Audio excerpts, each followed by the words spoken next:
Assalamualaikum warahmatullahi wabarakatuh. Perkenalkan, nama saya Anantia Yunda Putri dengan NIM 29023500023, program studi akuntansi semester 3 Universitas Pancasakti Bekasi. Di sini saya akan mempresentasikan suatu materi mengenai pengangguran, inflasi, dan kebijakan pemerintah sebagai tugas ulangan akhir semester. Nah, jadi apa yang dimaksud dengan pengangguran dan inflasi? Jadi, pengangguran dan inflasi ini adalah dua masalah ekonomi utama yang dihadapi setiap masyarakat. Kedua masalah ekonomi itu dapat mewujudkan beberapa efek buruk yang bersifat ekonomi, politik, dan sosial. Untuk menghindari berbagai efek buruk yang mungkin timbul, berbagai kebijakan ekonomi perlu dijalankan. Untuk menerangkan tentang bentuk-bentuk masalah pengangguran dan inflasi yang dihadapi suatu perekonomian dan bentuk kebijakan pemerintah yang dapat dijalankan untuk mengatasi masalah tersebut. Di samping itu, satu hal penting lain yang akan diuraikan yaitu mengenai kebijakan pemerintah untuk mengendalikan penawaran uang. Nah, kebijakan masalah mengenai pengangguran. Nah, dalam membedakan jenis-jenis pengangguran, terdapat dua cara untuk menggolongkannya. Yang pertama, berdasarkan kepada sumber atau penyebab yang menyebabkan pengangguran tersebut. Jenis pengangguran berdasarkan penyebabnya, yaitu berdasarkan golongan pengangguran dapat dibedakan kepada jenis pengangguran. Yang pertama, pengangguran normal atau friksional. Yang kedua, pengangguran siklikal. Ketiga, pengangguran struktural. Keempat, pengangguran teknologi.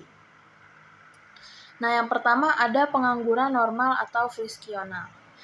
Telah diterangkan, dalam suatu ekonomi terdapat pengertian banyak 2 atau 3% dari jumlah tenaga kerja, maka ekonomi itu dipandang sebagai mencapai kesempatan kerja penuh. Pengangguran sebanyak 2 atau 3% tersebut dinamakan pengangguran normal dan pengangguran friksional. Para pengangguran ini tidak ada bekerja bukan karena tidak ada memperoleh kerjaan, tetapi karena sedang mencari kerja lain yang lebih baik. Dalam perekonomian yang berkembang pesat, pengangguran adalah rendah dan pekerjaan mudah diperoleh. Sebaliknya, pengusaha susah memperoleh maka pengusaha menawarkan gaji yang lebih tinggi. Ini akan mendorong para pekerja untuk meninggalkan pekerjaan yang lama dan mencari pekerjaan yang baru yang gajinya lebih tinggi atau lebih sesuai dengan keahliannya. Dalam proses mencari kerja baru ini, untuk sementara para pekerja tersebut tergolong sebagai penganggur. Mereka inilah yang digolongkan sebagai pengangguran normal. Yang kedua, ada pengangguran siklikal.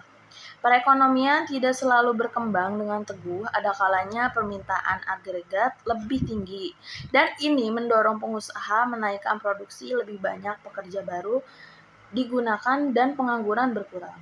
Akan tetapi, pada masanya, permintaan agregat menurun dengan banyaknya. Misalnya, di negara-negara produsen bahan mentah pertanian, penurunan ini mungkin disebabkan kemerosotan harga-harga komoditas. Kemudian, ini menimbulkan efek kepada perusahaan-perusahaan lain yang berhubungan, yang juga akan mengalami kemerosotan dalam pemerintahan terhadap produksinya. Kemerosotan permintaan ini, agregat ini mengakibatkan perusahaan-perusahaan mengurangi pekerja atau menutup perusahaannya. Maka pengangguran akan bertambah. Pengangguran yang ada tersebut dinamakan pengangguran siklikal. Nah, yang ketiga ada pengangguran struktural. Tidak semua industri dan perusahaan dalam perekonomian akan terus berkembang maju. Sebagainya ada mengalami kemunduran. Kemerosotan ini ditimbulkan oleh salah satu atau beberapa faktor, yaitu adanya barang baru yang lebih baik, kemajuan teknologi mengurangi permintaan terhadap barang tersebut, biaya pengeluaran sudah sangat tinggi dan tidak mampu bersaing, dan ekspor produksi industri itu sangat menurun oleh karena pesaingnya lebih serius di negara-negara lain. Kemerosotan itu akan menyebabkan kegiatan produksi dalam industri tersebut menurun, dan sebagian pekerja terpaksa diberhentikan dan menjadi pengangguran-pengangguran yang akan digolongkan sebagai pengangguran struktural. Dinamakan demikian karena ia disebabkan oleh perubahan struktur kegiatan ekonomi. Yang terakhir ada pengangguran teknologi.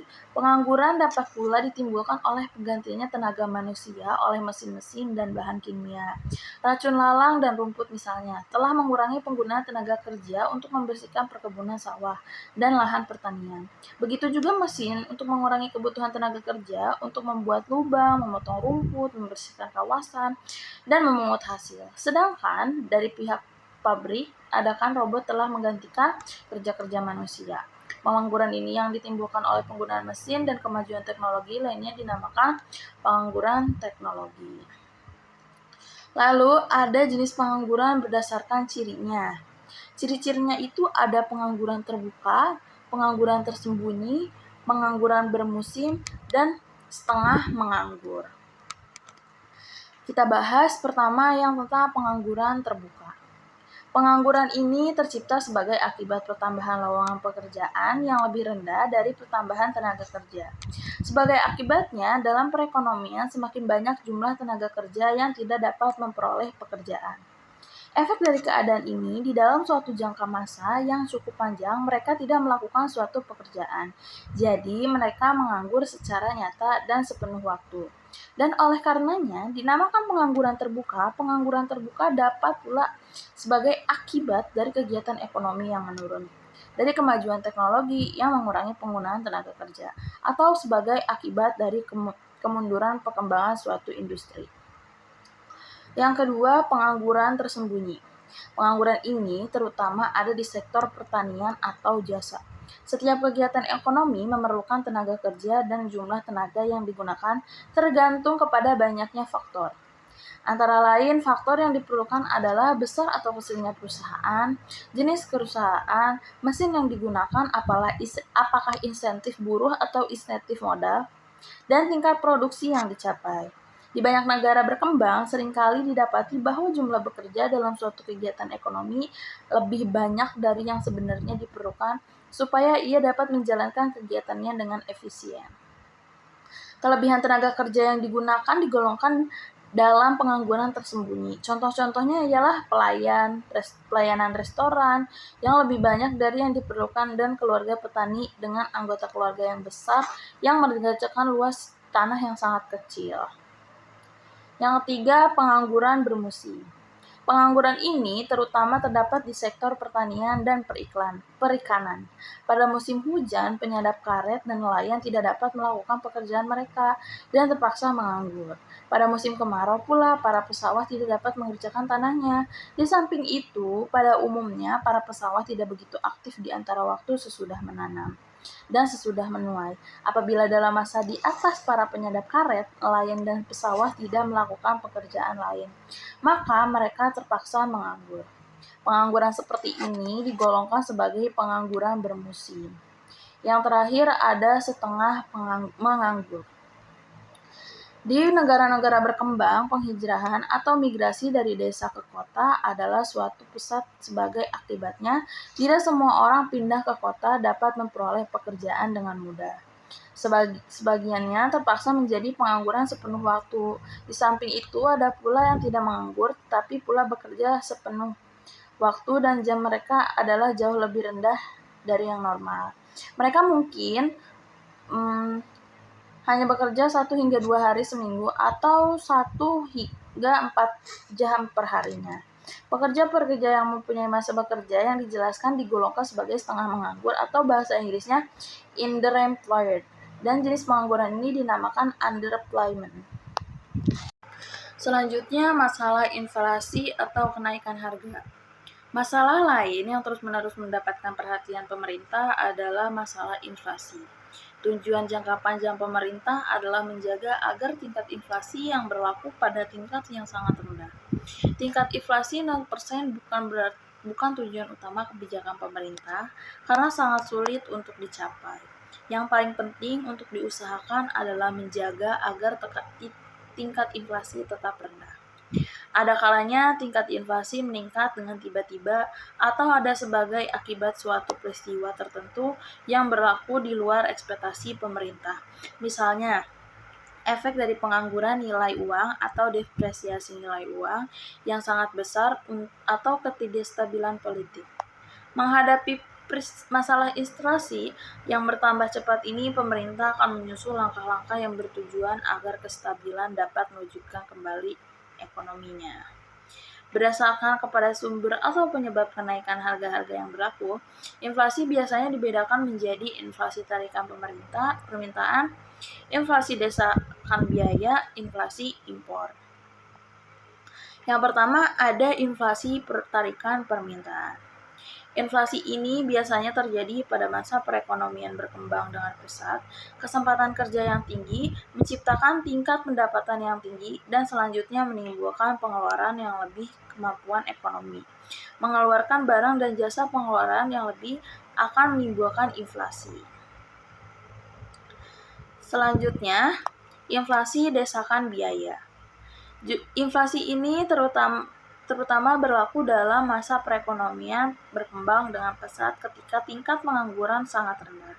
Apabila perusahaan-perusahaan masih menghadapi permintaan yang bertambah, mereka akan berusaha menaikkan produksi dengan cara memberikan gaji dan upah yang lebih tinggi kepada pekerjanya dengan mencari pekerja baru dan menawarkan pembayaran yang lebih tinggi.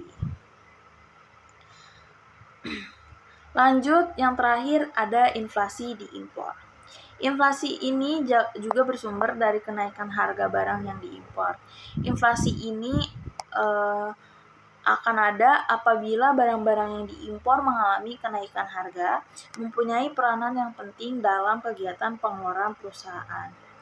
Satu contoh nyata dalam hal ini adalah efek kenaikan harga minyak dalam tahun 1970-an kepada perekonomian negara-negara barat dan negara-negara pengimpor minyak lainnya. Minyak penting artinya dalam proses produksi barang-barang industri, maka kenaikan harga minyak tersebut